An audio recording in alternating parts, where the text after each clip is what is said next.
A motor boat whose speed is 18 kilometre per hour. एक motor boat है जो पानी में चलती है, मोटर बोट, उसकी जो स्पीड है स्टिल वाटर में, मतलब जो बहता हुआ पानी नहीं, ठहराव वाला पानी है, उसके अंदर उसकी जो स्पीड है वो 18 किलोमीटर पर आवर है।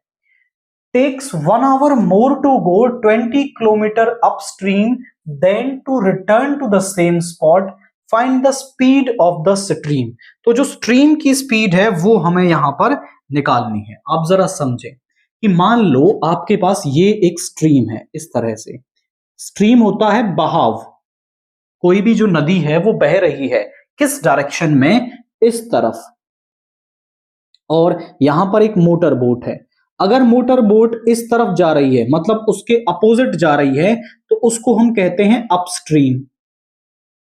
और जिस तरफ बहाव है अगर उसी तरफ जा रही है तो उसको हम कहते हैं आपका डाउनस्ट्रीम। ये दो पॉइंट यहां पर हैं कि अगर उसके अपोजिट जा रही है दैट इज अपस्ट्रीम, और उसकी उसी की डायरेक्शन में जा रही है तो डाउनस्ट्रीम आपका।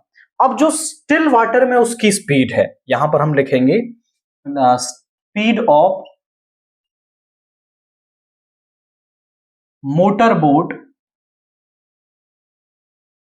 In still water. Still water में जो उसकी स्पीड है that is 18 kilometre per our, यानी कि स्टिल वाटर में जो उसकी स्पीड है that is 18 kilometre per our आपकी है। अब हमें स्पीड ऑफ स्ट्रीम, अब जो ये बहाव पानी का बह रहा है इसकी भी तो कोई स्पीड होगी, इसकी स्पीड हमें निकालनी है। इसकी स्पीड मैं मान लेता हूं, let the speed of the stream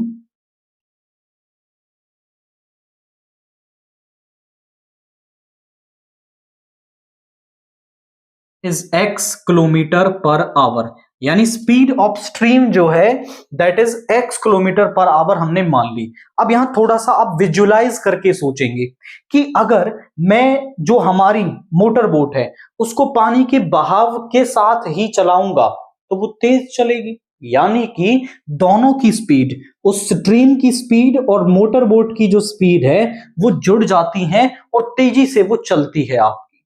तो यहां पर हम लिखते हैं speed of motor boat, speed of motor boat downstream, कि डाउनस्ट्रीम जाएगी तो उसकी जो स्पीड है वो कितनी होगी, वो होगी 18 plus x kilometre per our. दोनों स्पीड आपस में ऐड हो जाएंगी। और अगर हम कहते हैं कि speed of motor boat upstream, यानी ऊपर की तरफ जाएगी। अब ध्यान से देखो, जब वो बहाव के अपोजिट चलेगी, बहाव के अपोजिट उसको ज्यादा जोर लगाना पड़ेगा और उसकी स्पीड कम हो जाएगी, यानी उसकी स्पीड है 18 किलोमीटर, तो वो उतनी कम हो जाएगी जितनी कि इस बहाव की स्पीड है, यानी इसकी स्पीड आ जाएगी 18 minus x kilometre per our. So that is, अब वो कह रहा है कि अपस्ट्रीम एक 24 किलोमीटर की डिस्टेंस है और इसको यदि वो डाउनस्ट्रीम जाता है और अपस्ट्रीम आने में 1 घंटा ज्यादा लगता है उसको, अपस्ट्रीम यदि वो आता है तो उस डाउनस्ट्रीम वाले टाइम से 1 घंटा ज्यादा उसको लगता है। तो हम यहां पे कहेंगे कि hair according to question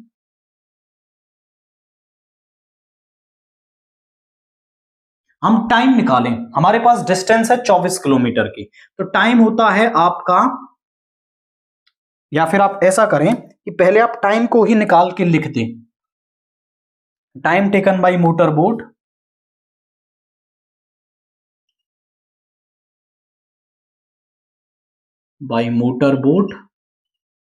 upstream. Upstream उसको कितना टाइम, टाइम का फॉर्मूला होता है distance per unit speed, distance तो उसकी 24 है और अपस्ट्रीम की जो स्पीड है that is 18 minus x hours. और मैं कहता हूं कि डाउनस्ट्रीम उसको कितना टाइम लगेगा, डाउनस्ट्रीम उसको टाइम लगेगा 24 ओवर 18 प्लस x आवर्स। अब आप समझें कि अपस्ट्रीम में क्वेश्चन हमसे क्या कह रहा है कि अपस्ट्रीम में उसको जितना टाइम लगता है ना वो आपका 1 घंटा ज्यादा है डाउनस्ट्रीम के टाइम से, क्योंकि डाउनस्ट्रीम जा रहे हैं तो जल्दी से चले जाएंगे। ये वाला टाइम जो है वो इस वाले टाइम से 1 घंटे ज्यादा है, यानी अगर इसमें से इसको सब्ट्रैक्ट करेंगे तो 1 घंटे हमें मिलेगा, क्योंकि वो इससे 1 घंटे ज्यादा है। अब मैं कहता हूं कि भाई ये 3 है, ये 4 है, 4 में से 3 को सब्ट्रैक्ट करूंगा तो 1 ही तो मुझे मिलेगा। तो यही हम करने वाले हैं कि 24/18 minus x minus 24/18 plus x जो है वो 1 आपको मिलेगा। 1 इधर भी आवर्स हैं आपके और उधर भी आवर्स हैं, तो आपका 1 यहां पर हो गया। अब इन इक्वेशंस को सॉल्व कर लेंगे हम। यहां इसका एलसीएम लेंगे तो 18 minus x into 18 plus x, 18 minus x से इसको डिवाइड कर देंगे तो ये बच जाएगा 24 इंटू में 18 प्लस एक्स, और इससे अगर डिवाइड कर देंगे तो 24 into 18 minus x is equal to 1। अब यहां पर समझें,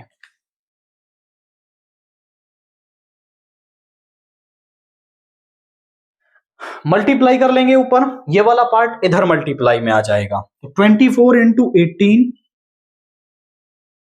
और यहां पे इसकी मल्टीप्लाई इससे होगी प्लस 24x, और इसकी मल्टीप्लाई इससे होगी माइनस का 24 इंटू 18 और यहां पे आ जाएगा प्लस का 24x इज इक्वल टू यहां a minus b into a plus b, यानी 18 का स्क्वायर माइनस एक्स स्क्वायर।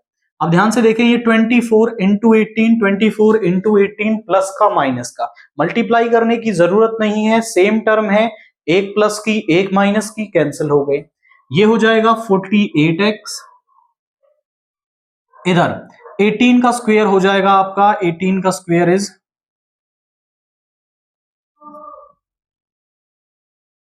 324, कितना आ गया, दैट इज 324। तो यहां पे आ गया 324 माइनस एक्स स्क्वायर, दोनों को इस तरफ ले आओ, प्लस का एक्स स्क्वायर प्लस का 48x माइनस का 324 इज इक्वल टू 0। अब मुझे ऐसे दो नंबर्स चाहिए जिनका की जो प्रोडक्ट है वो तो माइनस का 324 आए और सम करने पर मुझे प्लस का 48 मिल जाए। तो यहां पर मैं 324 के फैक्टर कर लेता हूं, क्योंकि ऐसे तो सच हमें नंबर मिलेगा नहीं। तो 2 से करेंगे, फिर 2 से करेंगे, अब 3 से कर लेंगे, फिर 3 से कर लेंगे। अब इनकी जो इन्हीं नंबर्स का जो प्रोडक्ट है वो माइनस का 324 बनेगा, बट मुझे ऐसे दो नंबर्स चाहिए जिनका की यहां पर हम कह दें कि प्रोडक्ट माइनस का 324 बट सम करने पर प्लस का 48 ही आए। तो यहां पर हम देखें, अगर हम इन नंबर्स को ले लेते हैं, इन नंबर्स को ले लेते हैं, 3 3 9 और 9 3 27, 27 इंटू 2 54 हो गया, और 3 2 6, इसको माइनस का कर लो। तो दोनों का जो प्रोडक्ट है वो तो ऑब्वियसली माइनस का 324 आ जाएगा, और जब इन्हें ऐड करोगे तो प्लस का 48 आ जाएगा। तो 54 और -6 वो नंबर्स हैं जो हमें यहां पर चाहिए। तो एक्स स्क्वायर प्लस का 54x माइनस का 6x माइनस का 324 इज इक्वल टू 0। दोनों में से x कॉमन ले लेंगे तो x प्लस 54 माइनस का 6 कॉमन ले लेंगे, x plus 54 is equal to 0। यहां से x प्लस 54 दोनों में से कॉमन आ जाएगा, और यहां पे बचा x minus 6 is equal to 0। दो टर्म्स का प्रोडक्ट 0 तभी होगा जब या तो पहले वाली 0 होगी या फिर दूसरे वाली टर्म 0 होगी। यहां से आया x is equal to minus का 54, यहां से आया x इज इक्वल टू 6। अब x is equal to minus 54 नहीं हो सकता, क्योंकि जो स्पीड है वो आपका नेगेटिव नहीं हो सकती है। तो x इज इक्वल टू 6 रहेगा। तो हम कहेंगे स्पीड